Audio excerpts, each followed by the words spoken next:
tarde a todas e todos. Retomamos agora esta xornada de bibliotecas escolares acompañados de Jorge La Rosa. El traballou ata a súa xubilación como profesor titular de Filosofía da Educación na Universidade de Barcelona. É licenciado en Pedagogía e en Filosofía, doutor en Pedagogía, con estudos postdoutorais no Instituto de Educación da Universidade de Londres e no Centro Michel Foucault da Sorbona de París.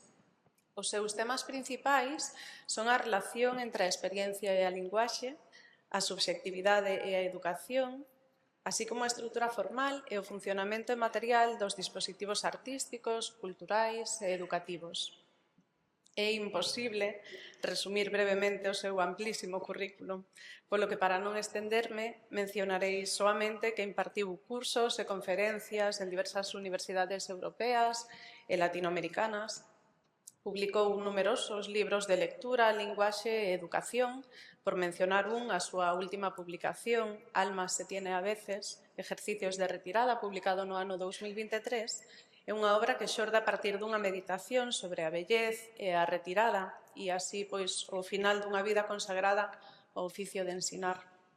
Tamén ten publicadas varias colaboracións con múltiples autores sobre educación e pedagogía.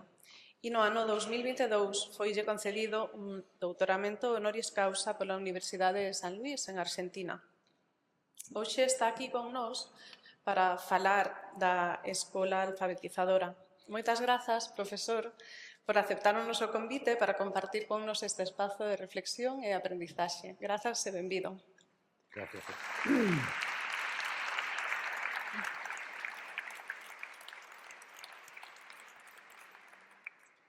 Bueno, buenas tardes. Cuando María y Eva vinieron a hablar conmigo hace unas semanas en Barcelona para sugerirme la posibilidad de estar aquí en una jornada de bibliotecas escolares, me puse muy contento, porque la biblioteca y la escuela son los dos inventos a cuya defensa he dedicado toda mi vida.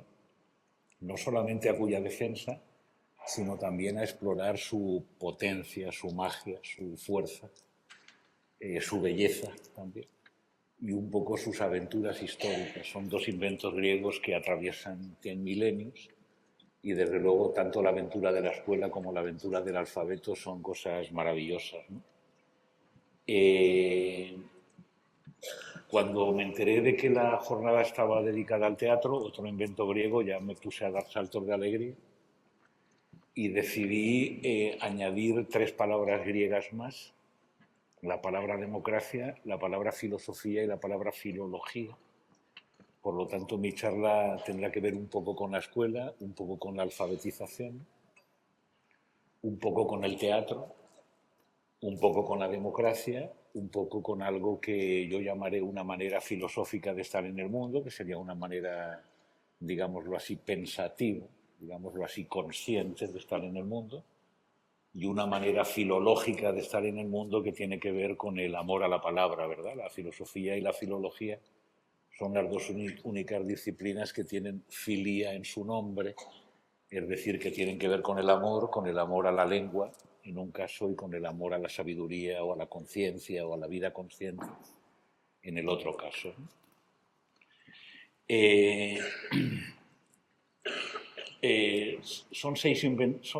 Van a ser 6 palabras entonces, que surgen al mismo tiempo, o casi al mismo tiempo, ¿no? Y a las que sin duda le debemos, yo creo, que lo mejor de lo que somos y lo mejor quizá también de lo que podríamos ser si no fuéramos tan idiotas, ¿no? Si no tuviéramos la tendencia a afear algunas cosas muy hermosas que están en el mundo y que merecerían quizá un poquito más de cuidado y un poquito más de atención, ¿no?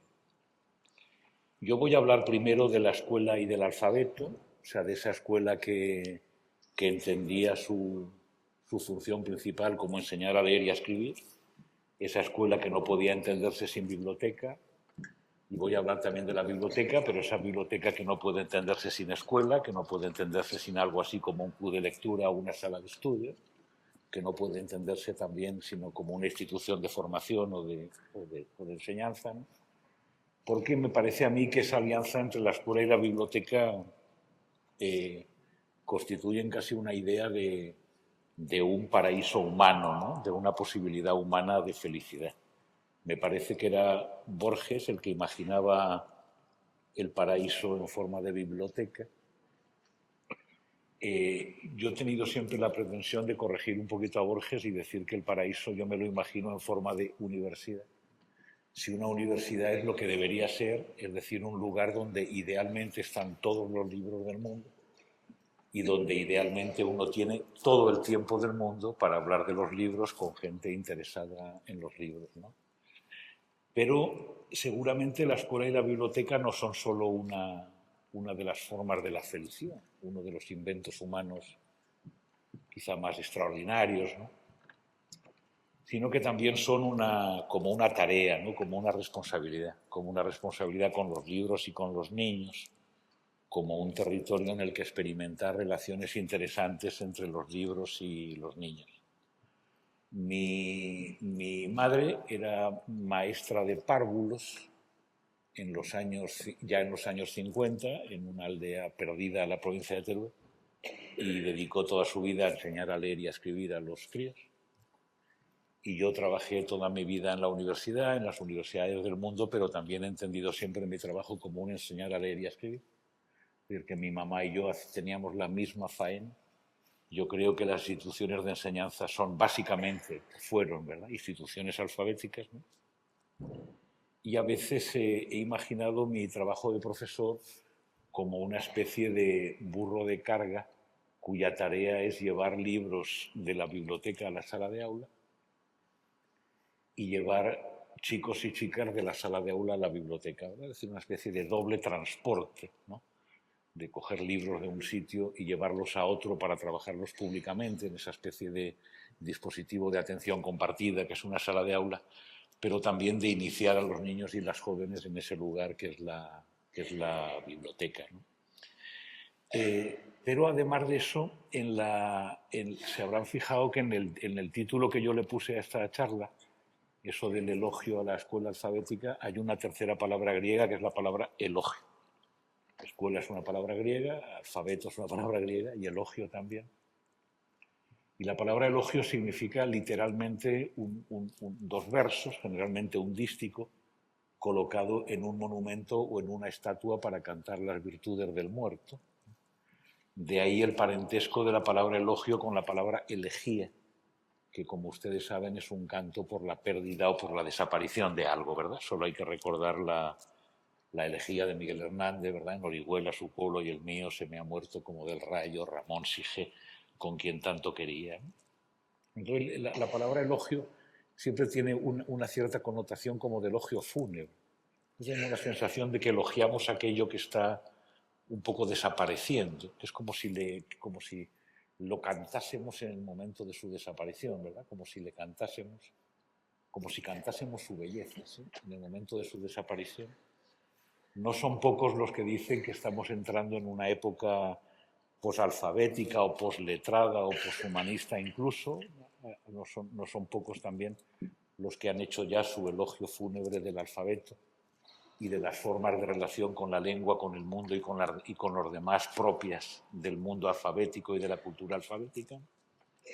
Y somos muchos los que tenemos serias dudas sobre el porvenir de la escuela, al menos tal como lo hemos conocido hasta ahora, que ha sido un artilugio ligado a ese dispositivo tan interesante compuesto por una pizarra o una pared donde se cuelgan láminas, ¿no? Las paredes de las escuelas son lugares muy bonitos, muy especiales, pero también ese dispositivo formado por el cuaderno y la libreta, ¿no? el cuaderno y el libro, ¿no?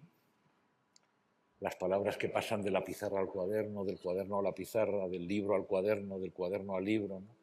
Y al mismo tiempo en relaciones muy sutiles entre la voz y la letra, y también entre la palabra y el cuerpo, ¿no? Como esta mañana tanto Rosalía como Paula han hecho un canto a la enorme riqueza de las relaciones escolares entre la letra y la voz, entre la palabra y el cuerpo, ¿no? Y la escuela también entendida como una especie de cápsula atencional, como un espacio colectivo de atención. Entonces es muy posible que la digitalización, la virtualización, el privilegio de la imagen y sobre todo, Rosalía ha dicho algo esta mañana también, sobre todo lo que algunos llaman la crisis de la atención, o sea, la destrucción de la atención por los medios digitales y por la industria del entretenimiento, quizá están poniendo en peligro una institución que ha funcionado sin demasiados cambios durante muchísimo tiempo, ¿no?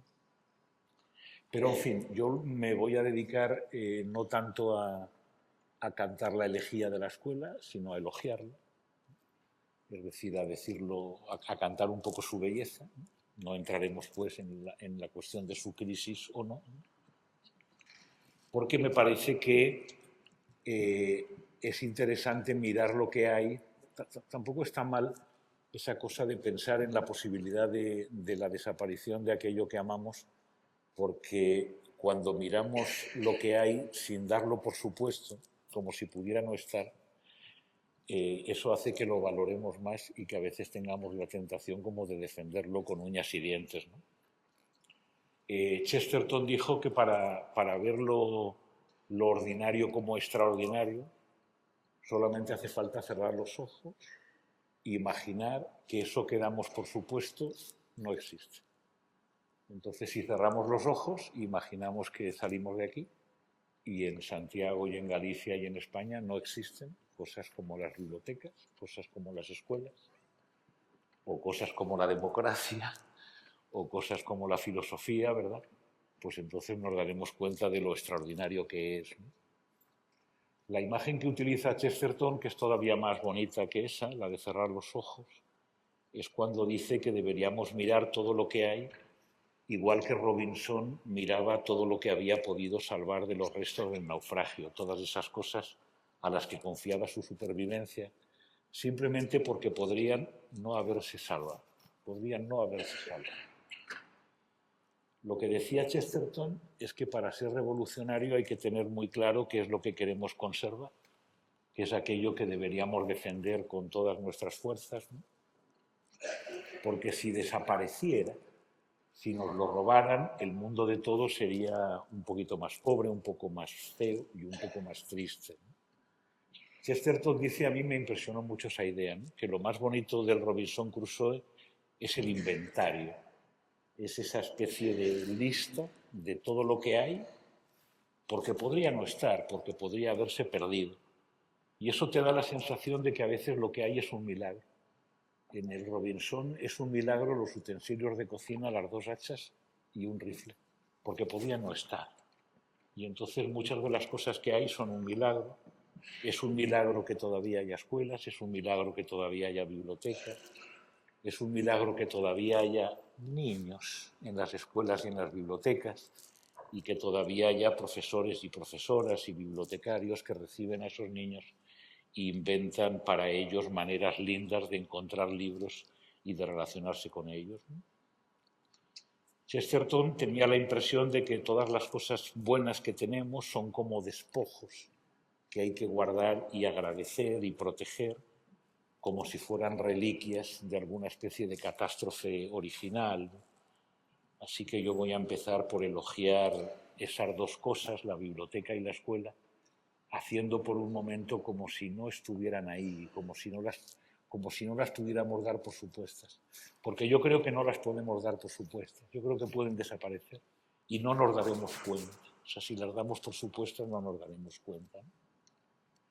Y voy a empezar ese elogio hablando un poco del origen de la escuela alfabética. El personaje más importante en la invención griega de la escuela fue Isócrates, el sofista.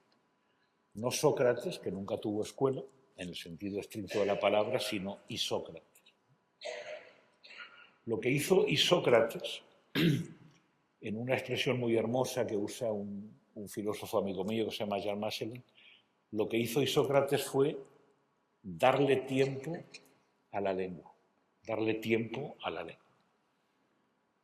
La palabra escuela, como ustedes saben, viene de escole, que significa literalmente tiempo libre. La palabra escolé se traduce al latín por otium, al castellano por ocio, y significa tiempo libre. Lo que hace la escuela no es otra cosa que dar tiempo.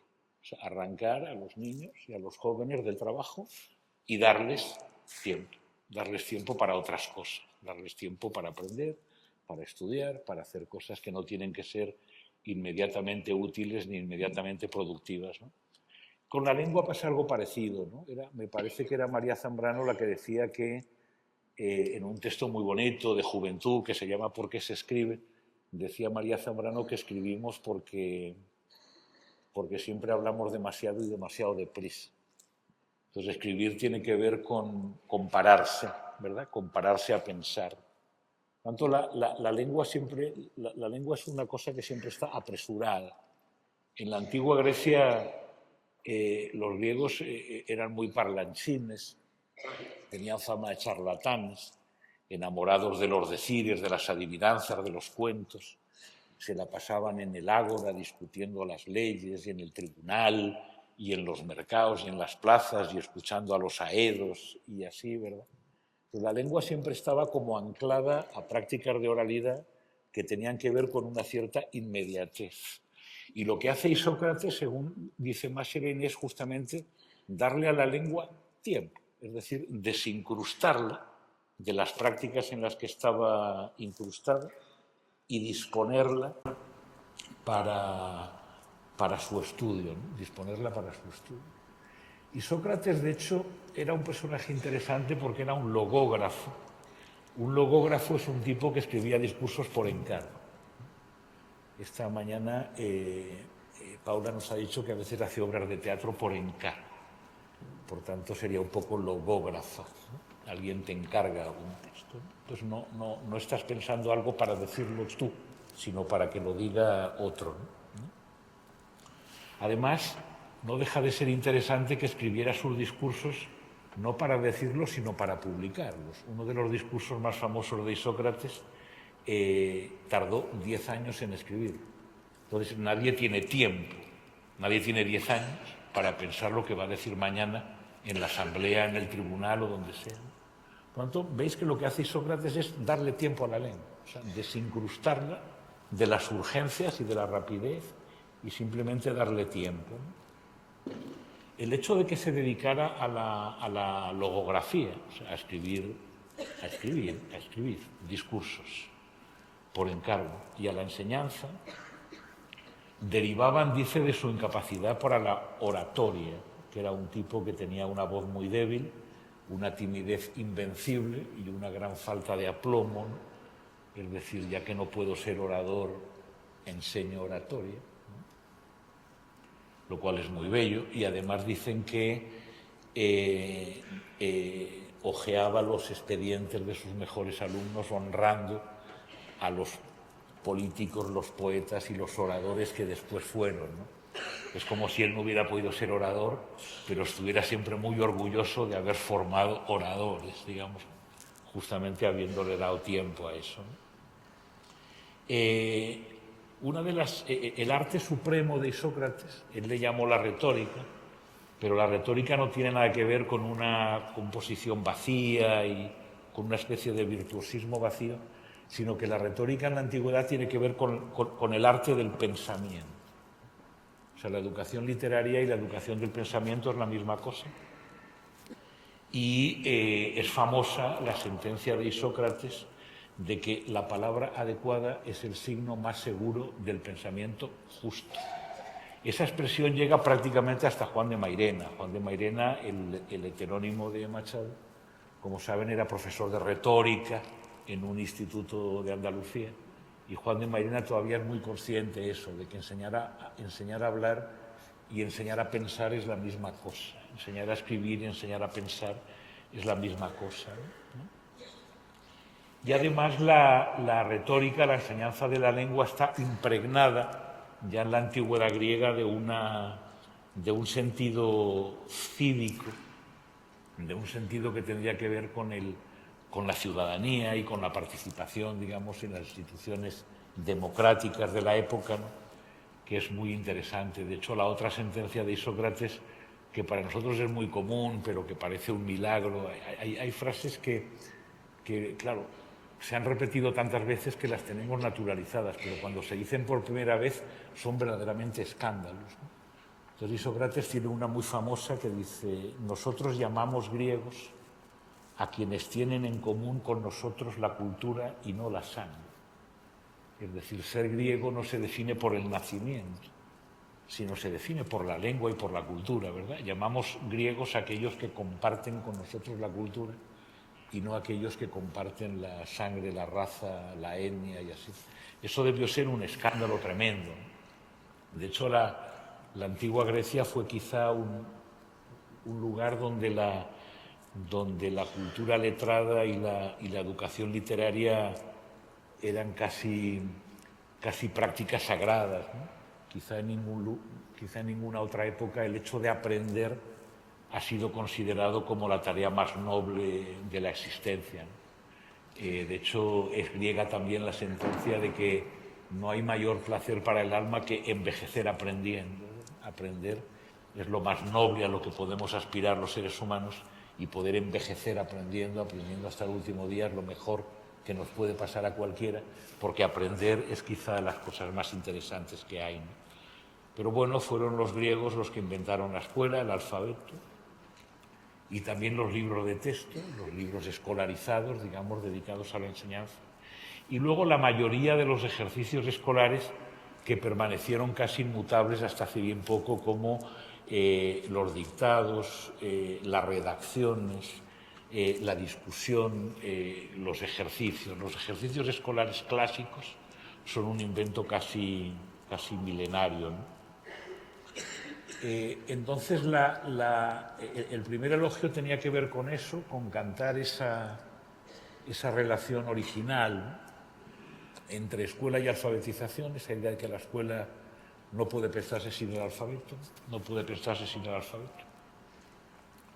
y por lo tanto con una relación muy sutil entre la palabra y la voz, entre la palabra y el cuerpo, entre la palabra y su pronunciación pública, por decirlo de alguna manera. Pero quería decir algo, aunque sea muy brevemente, sobre el otro invento griego que también quería elogiar aquí, que es el de la filosofía, que también depende estrechamente de la invención del alfabeto, ¿no? La filosofía y la literatura no son otra cosa que trabajos permanentes con la lengua, ¿no?, reflexión sobre la lengua y exploración de las posibilidades de la lengua, ¿no? De hecho, la filosofía no ha hecho otra cosa desde su invención que darle vueltas a la potencia de algunas palabras. Fundamentalmente tres: justicia, verdad y belleza. Lo que han hecho los filósofos toda la vida es darle vueltas a qué demonios es eso de la justicia, qué demonios es eso de la verdad y qué demonios es eso de la belleza. Y en relación a eso elaborar complejísimas argumentaciones, muy difíciles a veces, ¿no? Pero no porque ellos piensen que se puede definir, que se puede saber de una vez por todas qué es la justicia, qué es la verdad y qué es la belleza, ¿verdad? La filosofía no es sabiduría, sino amor a la sabiduría. Por tanto, lo que todo filósofo sabe es que nunca sabrá lo que es la justicia, pero que sí que será una catástrofe para la humanidad el día que los hombres dejen de discutir sobre lo justo y lo injusto, o el día en que los hombres dejen de percibir la diferencia, o dejen de explorar la diferencia entre lo justo y lo injusto, ¿no? En cualquier caso, eso. La filosofía no ha hecho otra cosa que darle vueltas a algunas palabras, ¿no? Y además a algunas palabras que lo que han hecho ha sido, también tiene que ver con eso del nacimiento, que lo que han hecho es destribalizar algunas cosas. Por ejemplo, es muy famoso, lo recordaba no hace mucho Santiago Albarrico en una conferencia, un momento en la vida de Sócrates, ¿no? Hay un momento en que el ágora ateniense está decidiendo sobre la conveniencia o no de degollar a los derrotados, ¿no?, en una guerra que habían tenido por mantener un tributo, ¿no?, una ciudad que se había negado a pagar el tributo, entonces fueron a la guerra y tal. Y la discusión es qué es más conveniente para la ciudad, degollarlos a todos o perdonarles la vida. Había quien decía que lo más conveniente es degollarlos a todos porque una ciudad débil es una ciudad débil, y había quien decía que no, que justamente perdonar era la prueba de la fuerza. Justamente somos fuertes porque somos capaces de perdonar. Pero la conversación era siempre qué es lo más útil para la ciudad. Y había un viejo que levantó la mano y dijo, a lo mejor de lo que se trata no es de qué es lo más útil, sino de qué es lo más justo.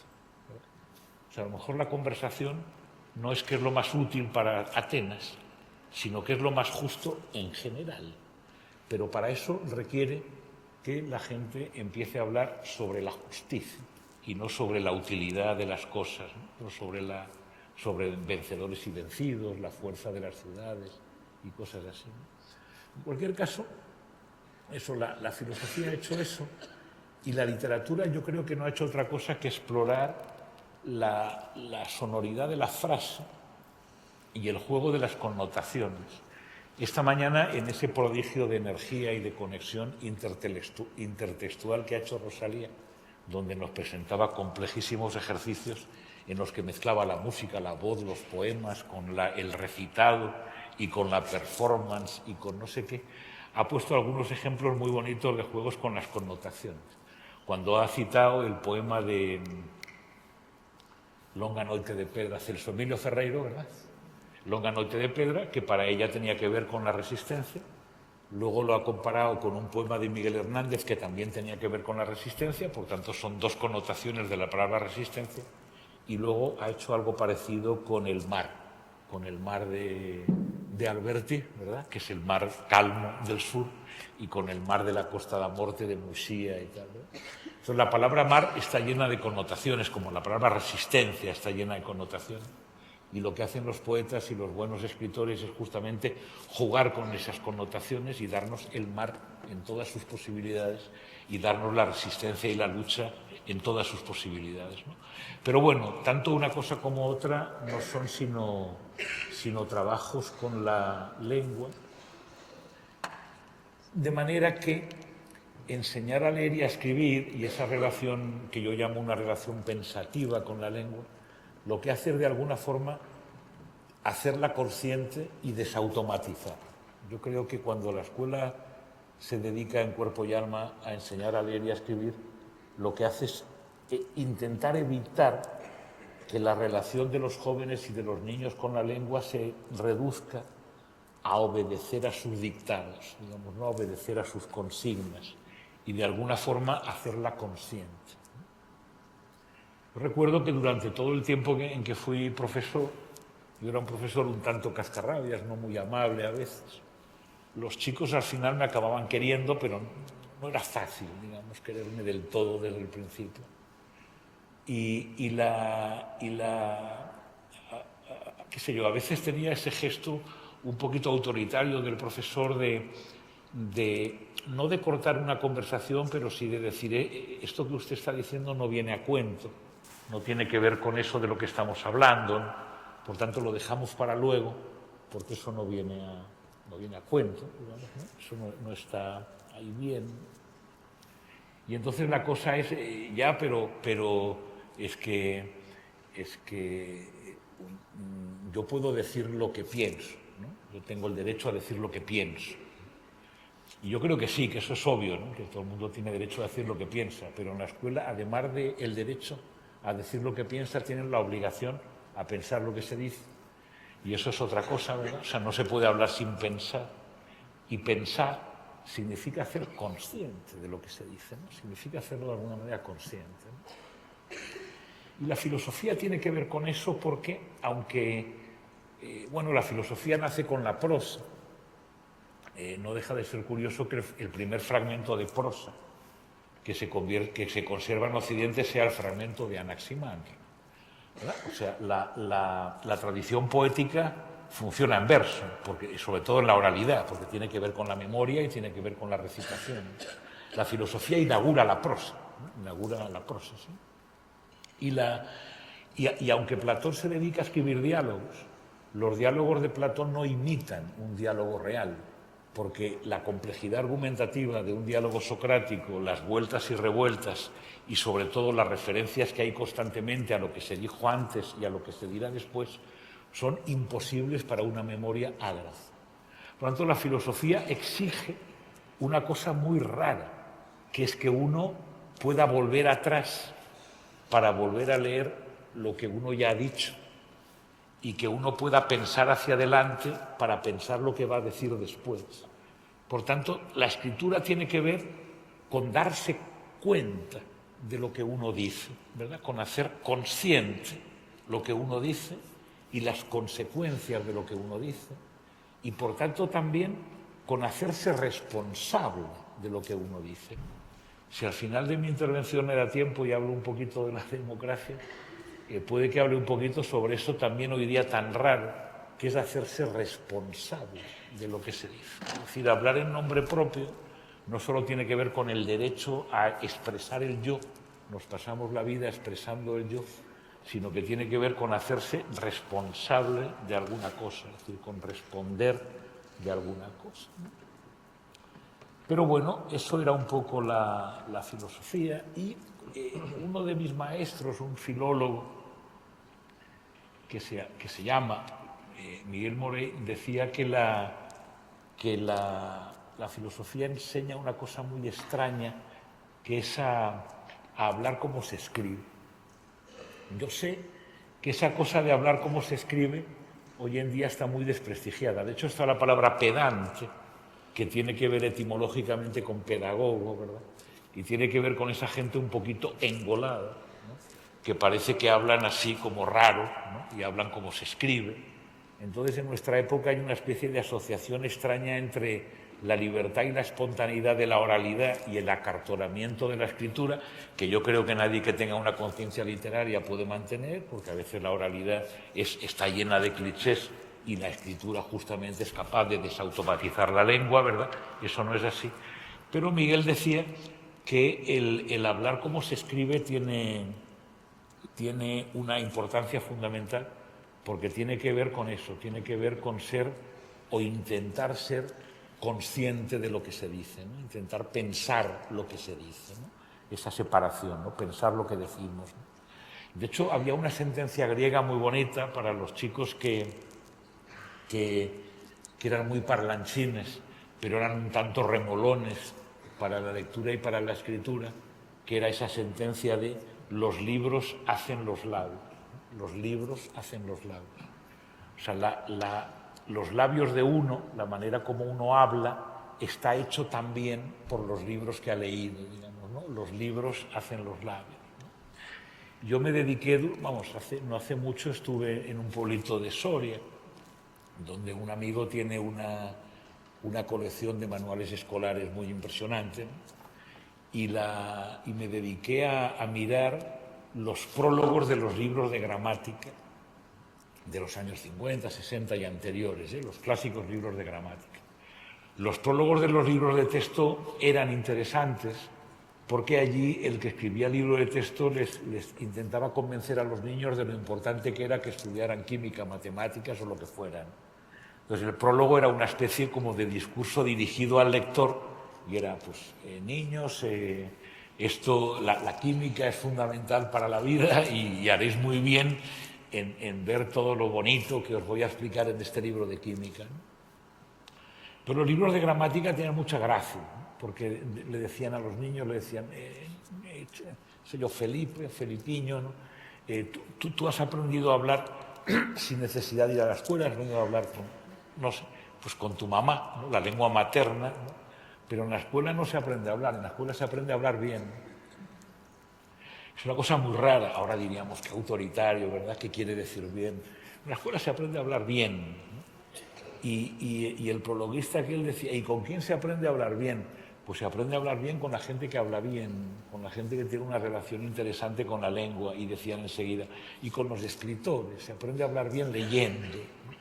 Entonces, claro, nosotros podríamos dedicarle horas y horas y horas a qué quiere decir bien, qué quiere decir bien, ¿no? Y seguramente para algunos bien quiere decir una cosa y para otros bien quiere decir otra, ¿no? Pero yo en eso pienso un poquito que como con la justicia, que nunca sabremos exactamente qué quiere decir hablar bien, nunca podemos convertir eso en una orden, en un criterio excluyente, ni en nada de eso, pero que si dejamos de discutir sobre lo que quiere decir bien y perdemos un poco la diferencia entre hablar bien y no hablar bien, pues alguna cosa quizá estemos perdiendo, como cuando dejemos de discutir sobre lo justo o sobre lo injusto. Pero bueno, eso tenía que ver con esa exigencia casi filosófica de la lengua pensativa, así que yo no lo sabría decir mejor que con esa expresión de ser consciente de lo que se dice, de pensar lo que se dice, esa relación entre el pensar y el decir, ¿no? Pensar lo que se dice y al mismo tiempo también pensar en qué te dicen, ¿no? Y en cómo te lo dicen, ¿no? Este amigo mío, Miguel Morey, vamos, cuando yo era más joven y daba clases en la universidad, empezamos ya esas cosas de hacer los programas de las asignaturas y poner los objetivos, antes de que se inventaran estas cosas de ahora de las competencias y así. En esos tiempos donde uno podía, en los objetivos podía uno poner lo que quería, no eran esas cosas de ahora, ¿no? Y entonces yo me acuerdo que durante mucho tiempo, yo era profesor de filosofía de la educación, y lo he hecho muy bien, y yo decía, en los objetivos yo ponía, como esta es una asignatura de leer, escribir y pensar, los objetivos son aprender a leer, aprender a escribir y aprender a pensar, ¿no? Y mi amigo Miguel me lo copió y un año puso, los objetivos son aprender a leer, a escribir y a pensar, pero añadió un tercero, dijo, y a afinar el oído. Y a mí eso me pareció muy impresionante, a leer, a escribir, a pensar y a afinar el oído. Y yo le pregunté, ¿y eso de afinar el oído qué es, Miguel? Y me dice, fíjate, cuando tú lees algo, cuando escuchas, el que escribe o el que te habla te está posicionando de determinada manera, te está interpelando de determinada manera. Y a veces te posicionan como alguien idiota. ¿Cuántas veces nos tratan como idiotas, verdad? En lo que dicen, ¿verdad? Y nos hacen idiotas, ¿verdad? O sea, ¿de qué manera te están, me entendéis un poco, de qué manera te están colocando, ¿no? Por lo tanto, uno no solo es consciente de lo que dice, sino también es consciente de lo que le dicen y de cómo se lo dicen y en qué lugar te están colocando, ¿no? A eso Miguel le llamaba el vocativo, porque toda palabra humana de alguna forma se dirige a alguien, es una palabra que invoca, ¿no? Eso es el vocativo. Aunque uno escriba para nadie, aunque uno escriba para sí mismo, pero no hay palabra humana que no esté de alguna forma dirigida. De hecho, me gustó mucho que en esa conversación Miguel me dijo que el primer vocativo está ya en el poema de Parménides, que es también uno de los textos filosóficos más antiguos. En el poema de Parménides, que es un poema en el que un muchacho va con unas mulas a la cueva de la diosa, hay un momento en el verso 27 en que la diosa habla y le dice al muchacho, muchacho, guarda estas palabras en tu corazón y llévalas contigo. Ese es el primer vocativo, ¿verdad? El que habla se dirige a alguien y no solo le dice algo, sino le dice, guarda estas palabras en tu corazón y llévalas contigo. Por lo tanto, toda palabra es una palabra dirigida. Y las palabras que se nos dirigen a veces no siempre lo hacen con las mejores intenciones. A veces no lo hacen con las mejores intenciones. Por tanto, esa capacidad de poner a distancia la lengua no es solo la necesidad de pensar lo que se dice, sino también la necesidad de darte cuenta no solo de lo que te dicen, sino también de cómo te lo dicen, porque no siempre viene con buenas intenciones. Hay un librito de Agamben, es un filósofo italiano, se llama ¿Qué es filosofía?, donde en algún momento dice una cosa muy curiosa, ¿no? Voy a leer la cita, ¿no? Dice el animal que somos, el Homo sapiens, el animal que somos, dice, hubo un momento en que no solo tenía lenguaje, sino que se volvió consciente de tener lenguaje. Y dice lo siguiente, en ese momento el animal que somos, a la lengua la separó de sí mismo y la exteriorizó fuera de sí como un objeto para luego empezar a considerarla, analizarla y elaborarla en un proceso incesante en el que fueron apareciendo sucesivamente la filosofía, la gramática, la lógica, la psicología, la informática y que quizá todavía no ha terminado. Esto significa que el hombre no es simplemente el viviente que habla, sino el viviente que sabe hablar. O sea, la antropogénesis, el proceso en el que nos convertimos en el extraño animal que somos, y el extraño animal que somos se caracteriza por dos o tres cositas, ¿no? Pero una de ellas es porque habla. La otra, según dicen los filósofos, es porque sabe que se va a morir, ¿no? O sea, porque es consciente de su propia mortalidad. Y la tercera es porque desea, porque se enamora. Entonces somos un animal que habla, que muere y que se enamora. Y nos pasaremos toda la vida dándole vueltas a qué significa que hablemos, que nos muramos y que nos enamoremos. O sea, que seamos conscientes de nuestra finitud, ¿no? Pero bueno, Agamben dice eso, ¿no? Dice, el animal que somos no se caracteriza solo porque habla, sino porque sabe que habla. Por lo tanto, porque es capaz de apreciar el saber y el sabor de la lengua, ¿no?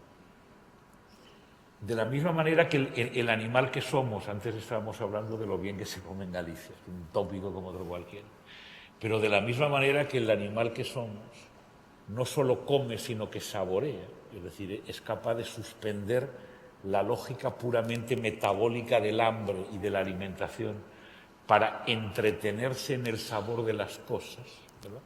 Suspende la urgencia del hambre para entretenerse en el sabor de las cosas. Es decir, convierte la alimentación en gastronomía, ¿no? Convierte la necesidad de comer, la convierte en un arte de vivir. De la misma manera, el animal que somos no solamente habla, sino que es capaz de entretenerse en el saber y en el sabor de la lengua, ¿verdad?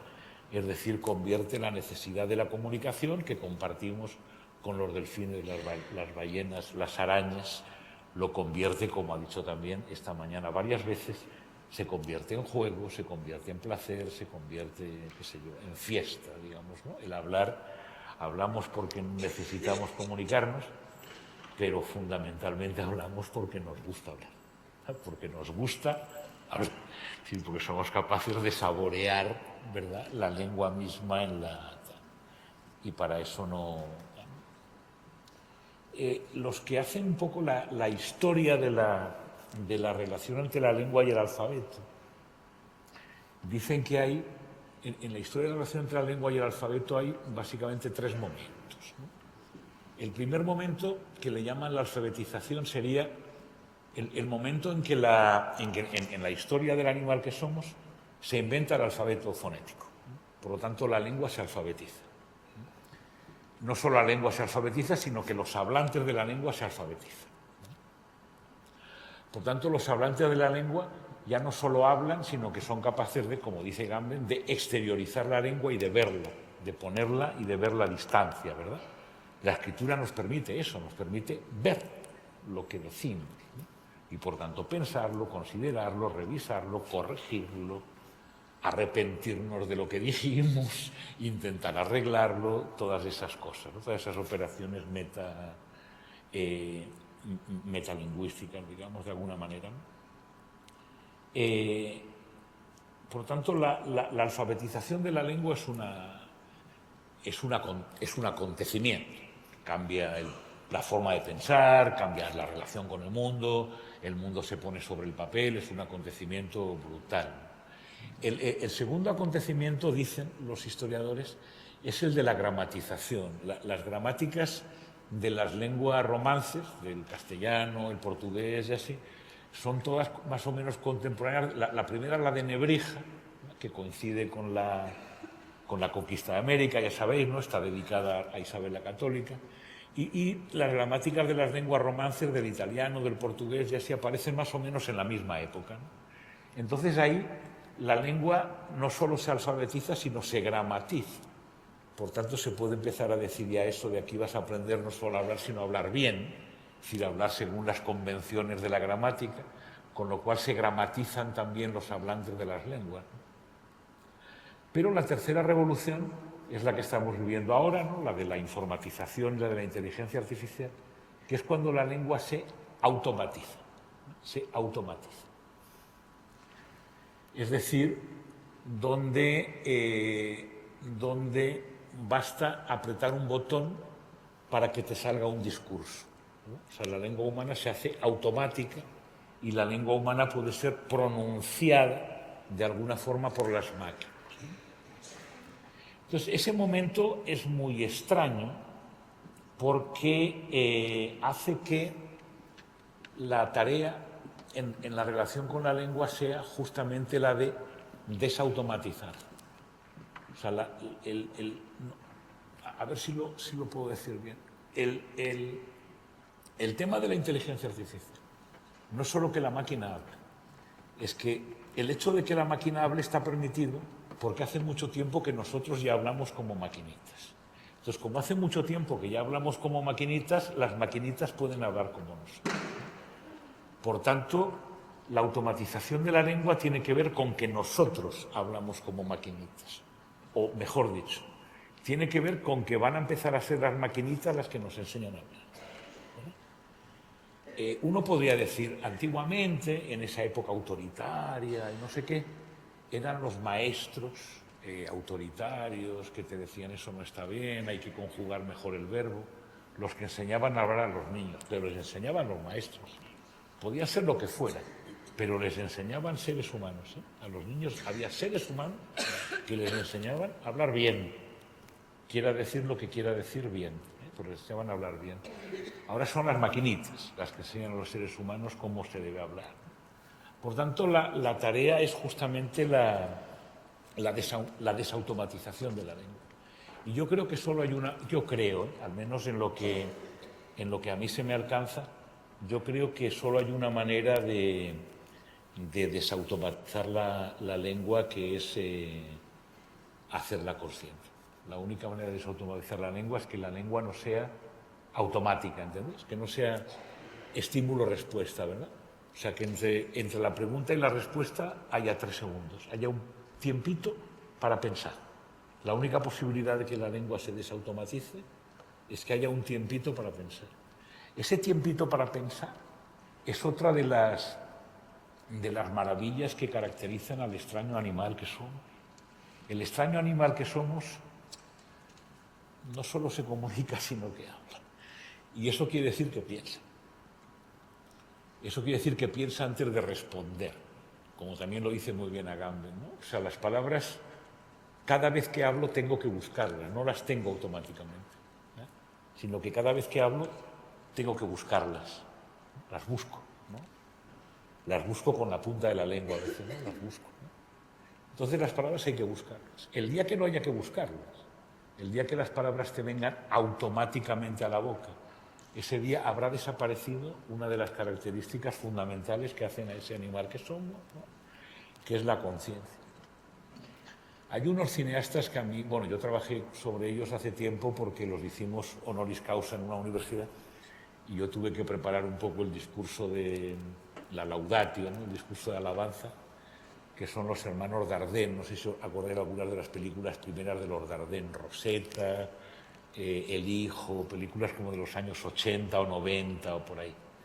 Pero bueno, da igual. Los hermanos Dardenne, uno de ellos, hay una entrevista en la que dice lo siguiente, ¿no? Dice, entre que Dios le pregunta a Caín, después de que Caín ha matado a Abel, ¿no? Le pregunta, ¿dónde está tu hermano?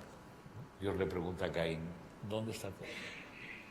Y Caín contesta, ¿acaso yo soy el guardián de mi hermano? O sea, Caín, digamos, disimula. Entre el momento en que Dios pregunta una cosa y Caín disimula, dicen los Dardenne, pasan 3 segundos. Y en esos 3 segundos hay conciencia. Es decir, alguien te pregunta una cosa y tú puedes mentir, pero entre la pregunta y la mentira pasan 2 segundos. Y en esos 2 segundos hay conciencia. Esos 2 segundos tienen que ver con el animal que somos, que tiene que buscar las palabras. Y en esa búsqueda de las palabras busca no solamente la precisión, sino también busca la verdad, también busca la belleza y también busca, de alguna manera, la justicia. Entonces, el lenguaje automático sería el lenguaje en el que las palabras vienen a la boca solas. ¿no? Entre la pregunta y la respuesta, entre el estímulo y la respuesta, no hay mediación, o sea, no hay silencio, no hay hiato, no hay mediación, ¿no? Eso sería el lenguaje automático. Yo creo que cada vez más estamos en un mundo de lenguaje automático. Estamos en un mundo en que es estímulo-respuesta, la lengua es directamente emocional y cada vez pasan menos cosas por la conciencia. Porque eso también lo sabían los maestros de antes, porque el que las cosas pasen por la conciencia requiere muchísimo tiempo y muchísimo esfuerzo. Entonces, por eso ustedes lo saben, ¿no? Por eso la tarea esa de hacer un lector es una tarea tan difícil, porque leer y escribir cuesta. Y otro tipo de relaciones con la lengua y con la máquina no cuesta. Entonces, el alfabeto hace una cosa muy rara, que es que dificulta las relaciones con la lengua. En los últimos tiempos se puso de moda en los ambientes pedagógicos eso de que el profesor es un facilitador. No sé si aquí llegó eso del facilitador. En Cataluña incluso uno de los programas informáticos del gobierno se llamaba Facilita, que te ayudaba a facilitar las cosas, ¿no? Pero yo siempre pensé que si la escuela sirve para algo y el estudiar sirve para algo, es justamente para complicar las relaciones con el mundo y con la lengua, no para facilitarlas. Es justamente para hacerlas más complicadas y más difíciles y más esforzadas y más complejas y más sensibles, ¿no? Por lo tanto, el pensar lo que se dice es muy complicado y requiere mucho esfuerzo y requiere mucha responsabilidad, y por eso la relación con el alfabeto requiere ese esfuerzo y esa cosa, ¿no? Porque va un poquito más allá de la espontaneidad y tal.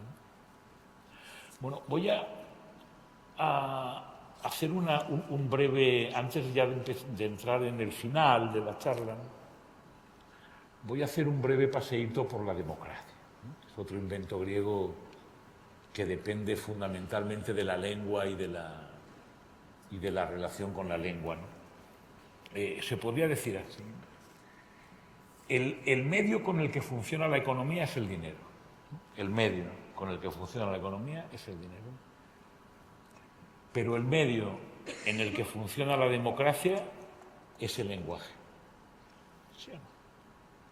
El medio en el que funciona la democracia es la lengua.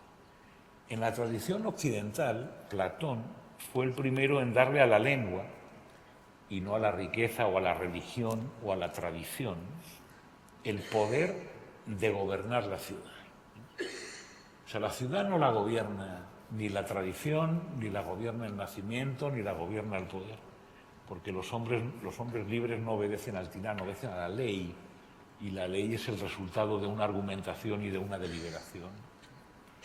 Por eso, en la República, los que gobiernan son los filósofos, pero no porque los filósofos sean una casta especial, sino porque todo ciudadano, para serlo, tiene que ser un poco filósofo, es decir, tiene que pensar lo que dice y tiene que estar relativamente entrenado en la argumentación, en la deliberación, etc., ¿no? Porque las palabras que en ese extraordinario invento que es la democracia, que es un invento que también vamos a perder cualquier día y no nos vamos a dar cuenta. Y estaría bien que no lo diésemos por supuesto. Estaría bien que pensáramos que depende de nosotros el que se mantenga, porque si no, no se va a mantener. Igual que las escuelas, igual que las bibliotecas, ¿no? Estaría bien que nos lo diéramos por supuesto. Pero en ese invento maravilloso que es la democracia, ¿no? Las palabras que valen, las que tienen autoridad, ya no son ni las venerables, ni las de los dioses, ni las de la tradición, ni las de los viejos, sino que son las palabras bellas, justas y verdaderas que los ciudadanos, en términos de igualdad, ¿verdad?, pues se utilizan en el ágora y en el Parlamento, ¿no? Tanto cuando la política se subordina al dinero y no a la lengua, deja de ser política, ¿no? Es otra cosa, ¿no? Y podemos llamar democracia a todas las instituciones, a una serie de inventos institucionales que posibilitan que los ciudadanos puedan decidir hablando y argumentando sobre lo justo y lo injusto, y podemos llamar capitalismo a un modo de funcionamiento social en el que el dinero prima sobre la lengua, ¿verdad? Yo creo que eso es fácil. Podemos llamar democracia a un modo en el que la lengua prima sobre el dinero, y podemos llamar capitalismo a un modo de existencia y de vivir en común en el que el dinero prima sobre la lengua.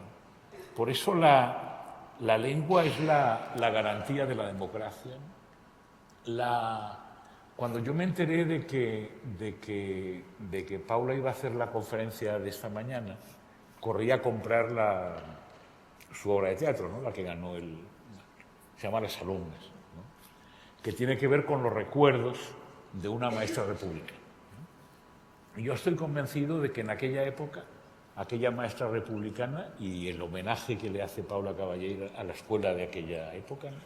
Estoy convencido de que aquella gente tenía clarísimo que enseñar a los niños a leer, a escribir y a conversar tenía que ver con formar ciudadanos y con defender la democracia.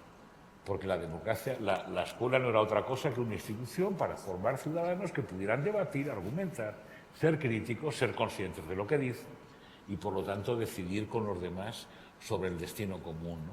O sea, eso fue así durante muchísimo tiempo, ¿no? Y por eso la erosión de la lengua, yo creo que también se ha hablado esta mañana un poquito de la erosión de la lengua, la degradación de la lengua, es inevitablemente la degradación de la democracia. La degradación de la lengua es la degradación de una de las condiciones de posibilidad de la democracia, ¿no? Por eso yo creo que esa alianza maravillosa, ¿no?, que estoy elogiando entre la escuela y el alfabeto tiene que ver, no sé si con impedir la degradación de la lengua, pero sí con sostener un poco una lengua suficientemente rica, digna e interesante como para que los seres humanos puedan con ella, ¿verdad?, argumentar sobre lo justo y sobre lo injusto, ¿no? Por tanto, enseñar lengua es enseñar a hablar bien, pero también enseñar a razonar, a convencer y a dejarse convencer, a conversar, a respetar la palabra de los otros, a decir lo que se piensa y a pensar lo que se dice, a hacerse responsable de lo que se dice y de lo que se piensa, a no hablar ni a pensar automáticamente, ¿no?, sin saber lo que se dice o lo que se piensa, ¿no?, a desautomatizar la palabra y el pensamiento. Y como todo eso pasa por el alfabeto, desde mi punto de vista, la educación para la ciudadanía no es otra cosa, como siempre, que enseñar a leer y a escribir, ¿no?, y a conversar, ¿no? No es otra cosa que eso.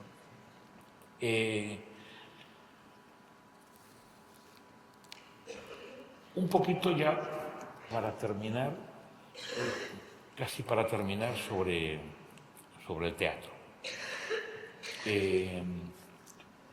El asunto de esta mañana, de la mano de Paula Carballeira, ha sido la relación entre el teatro y la vida. ¿Os acordáis que el título era Lo más cerca de la vida o algo así, ¿no? El teatro lo más cerca de la vida, ¿no? Lo más cerca de la vida, ¿no? No es la vida, pero está cerca. Algo así aparece en mi último libro, en un capítulo que se llama Enredos de la lengua o los motivos del arquero, que tiene como pretexto, me parece que ha sido, no sé, creo que ha sido Paula, ¿no?, la que ha citado a una obra de teatro de Mowabat, aquella que escribió en árabe, pero luego, me parece que ha sido Paula la que ha citado una obra de teatro en Mowabat, se llama Mujeres, creo, que era un homenaje a su madre, ¿verdad? En mi libro aparece otra obra de teatro de Mowabat que se llama, el título es precioso, se llama Inflamación del verbo vivir. Inflamación del verbo vivir. Lo digo por eso de lo más cerca de la vida, ¿eh?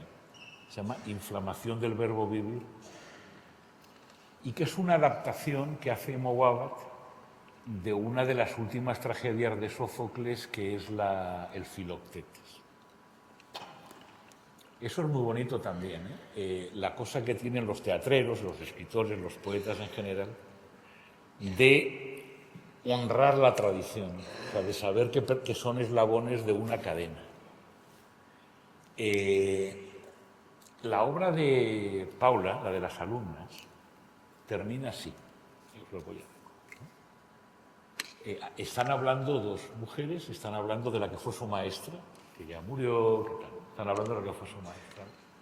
Y termina diciendo, pero fuimos sus alumnas, ¿no? Murió, desapareció, pero fuimos sus alumnas. Y la otra dice, y las alumnas de sus alumnos. Así que no desapareció del todo, nadie desaparece del todo. Queda la memoria y somos libres para recordar. Eso es lo que hicimos, cada una en su casa, en su cuarto, en su soledad y al mismo tiempo delante de multitudes imaginadas en el presente, que no en el pasado, aquí y ahora, en lo más parecido a la vida, que es el teatro. Lo que están haciendo aquí estas chicas es, estas dos mujeres que hablan, es reivindicarse como eslabones de una cadena. O sea, fuimos sus alumnos. Y si no fuimos sus alumnas, fuimos las alumnas de sus alumnos. Es decir, todos hemos sido alumnos de algo. Y hemos sido alumnos de alguien que fue alumno de alguien, ¿verdad? Y por tanto ahí no hay esa cosa tan yoica de ahora, ¿no? De aquí vengo yo, ¿no? Aquí vengo yo, ¿no? A romper con todo y porque soy el más guay, sino que es esa cosa de chico, aquí está uno porque pertenece, gracias a Dios, ¿verdad?, a una tradición milenaria, porque fuimos alumnos de alguien, y alumnos de alguien, ¿no? Porque alguien nos enseñó a leer y a escribir, además. Y entonces, bueno, Mowabat hace un poco lo mismo, ¿no? Monta una obra, además una obra muy biográfica, que tiene que ver mucho con una cosa que le pasó, y la hace adaptando una tragedia griega, ¿no? El Filoctetes. El Filoctetes la historia de Filoctetes es la siguiente, ¿no? Filoctetes es uno de los últimos héroes, estuvo con Jasón en la expedición de los argonautas y en la expedición que va hacia Troya, a luchar en las playas de Troya, digamos, a Filoctetes le pica una serpiente, la herida hace un olor espantoso y entonces los marineros que no pueden soportar el olor lo abandonan en una isla desierta, con lo cual Filoctetes no llega a Troya y se la pasa en la isla, solo y amargado, echando pestes de los que lo han abandonado y todo el rato dándole vueltas a la herida y solo y amargado. Filoctetes, como fue héroe, estuvo en la expedición de los argonautas, nada más y nada menos que Hércules le regaló un arco mágico, ¿no? Un arco muy poderoso. Entonces hay un oráculo en Troya que dice que la guerra no podrá ser ganada sin el arco de Filoctetes, con lo cual tienen que ir a la isla a convencer a Filoctetes de que tome su arco y vuelva a las playas de Troya. Ese es un poco el planteamiento de la obra de Sófocles, ¿no? El cómo Filoctetes recupera, digámoslo así, las ganas de combatir y decide ir a las playas de Troya. Mowabat empieza así su obra, ¿no? Mowabat estaba preparando una obra de teatro con un amigo, el amigo muere y él dice literalmente, en la muerte de mi amigo yo perdí las ganas de vivir. ¿Verdad? Eso que a todos nos ha pasado alguna vez, ¿verdad? Uno pierde las ganas de vivir. O sea, ¿para qué seguir viviendo? ¿No? Y pierde las ganas de escribir y pierde las ganas, qué sé yo, de seguir trabajando. Entra en una depresión terrible que diríamos ahora, ¿no? Y entonces decide hacer un viaje a la isla de Filoctetes a ver si el viejo héroe le ayuda a recuperar las ganas de vivir, es decir, le ayuda a recuperar los motivos por los que ir a luchar a las playas de Troya, ¿no? Sería esa situación no solo de desesperación, sino también de escepticismo, de que ya no hay ningún motivo para luchar, ¿verdad? Ya no hay ningún motivo, ¿verdad? Vivimos tiempos de derrota, todo es una mierda, nada sirve para nada, ya no hay motivos para coger el arco, ¿verdad?, y salir a luchar a las playas de Troya. Entonces Mowabat está un poco en esa y se va a la isla de Filoctetes. Entonces os voy a leer un fragmentito y con eso volvemos un poco a la cuestión de la lengua, ¿no? Él va hace un viaje a Grecia, ¿no? En el avión escucha eso de abróchense los cinturones, no sé qué, y él ahí, en esa voz anónima de la azafata, cree escuchar la voz del oráculo que le dice conócete a ti mismo, la voz del oráculo de Delfos, y empieza ahí el viaje, pero llega a la Grecia de la época de la crisis de la deuda. ¿Os acordáis? No hace mucho, aquella época en que Atenas estaba incendiada, digamos, las manifestaciones, la policía, los muertos, estaba incendiado. Entonces el trecho dice así, ¿no? Dice, Atenas está en llamas por las manifestaciones contra la miseria provocada por la crisis de la deuda. Grecia entera es un héroe antiguo, obsoleto, herido y abandonado que grita y se lamenta. En el mundo de arriba, las gentes sacian sus ganas de vivir con deseos insignificantes, un móvil nuevo, un viaje, un poco de celebridad o de sexo, un trabajo no importa cuál que permita seguir comprando. Sobre la tierra entera se ha extendido la fama de los triunfadores, el lenguaje convertido en propaganda, una guerra sin cuartel dirigida por hombres codiciosos que cada día toma su botín de vidas malogradas. A Filoctetes lo que le pasa es que cuando le vienen a convencer de que vuelva a Troya, Filoctetes pregunta por los héroes, pregunta, ¿y Aquiles? Aquiles ya ha muerto. ¿Y Áyax? Áyax ya ha muerto. Los héroes ya han muerto todos y lo único que queda son generales codiciosos, ¿verdad?, que mantienen la guerra por su propia ambición. Pero Troya ya no es el lugar de los héroes, ¿no? Por eso la cosa es un poco esa, ¿no?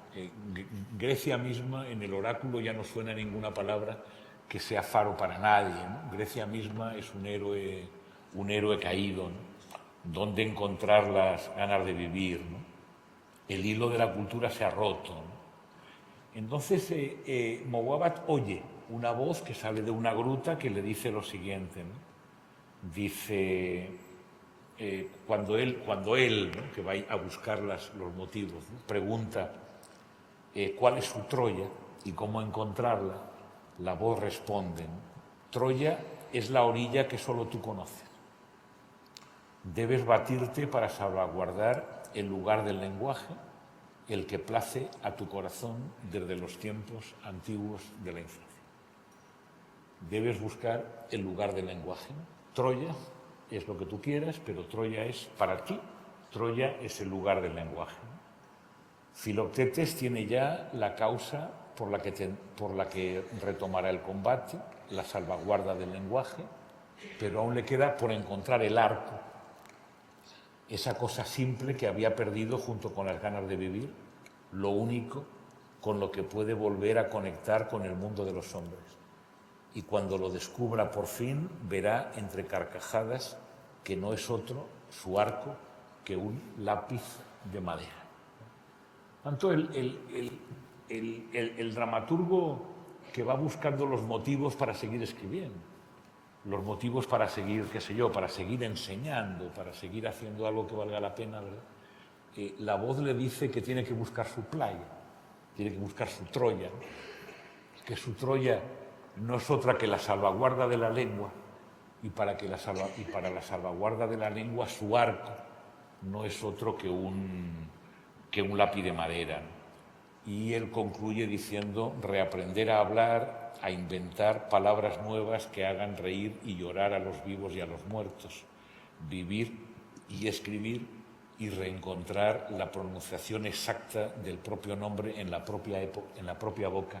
Vivir debe ser eso, ¿no?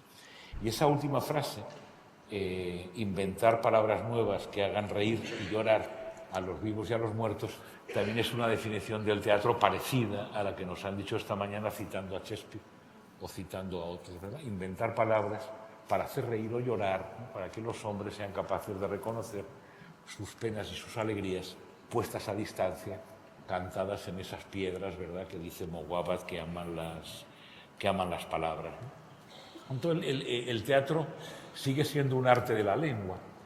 Yo creo que en todo lo que se nos ha dicho esta mañana y seguramente esta tarde sobre el teatro, hay una sutilísima relación entre el texto y la palabra, entre la voz y el cuerpo, pero el teatro también es imposible sin alfabeto, digamos, sin una biblioteca detrás. De hecho, a mí por eso me ha parecido tan interesante que la problematización del teatro se haga en el contexto de las bibliotecas escolares. El teatro exige la biblioteca y la escuela, al menos del teatro tal como nosotros lo entendemos, exige la biblioteca y la escuela.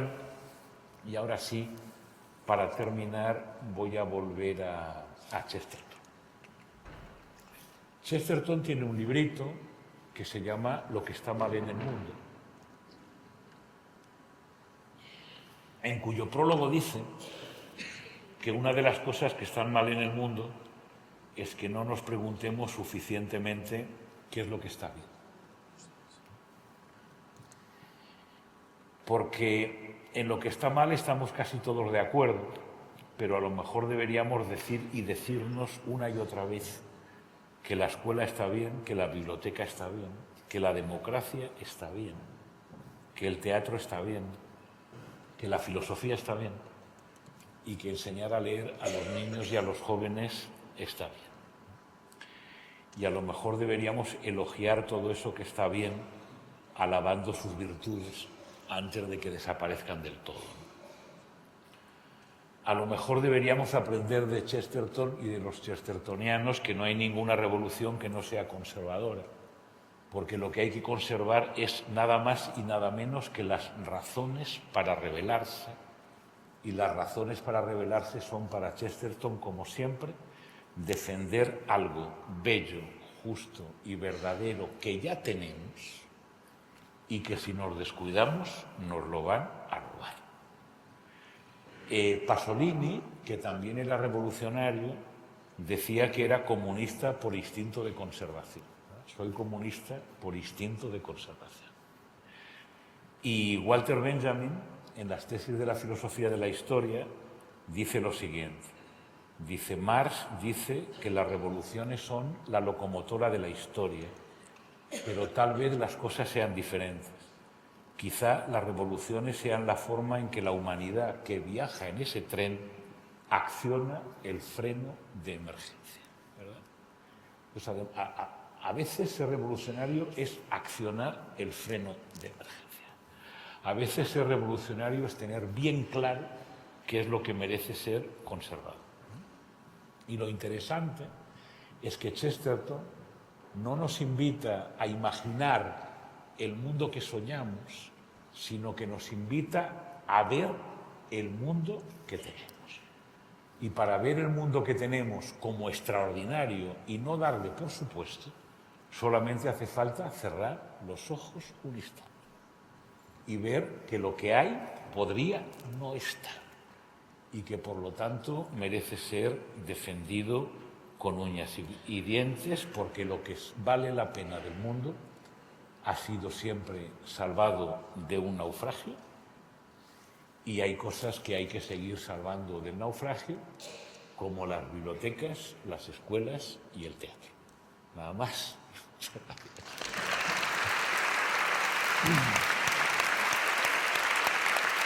Muy bien.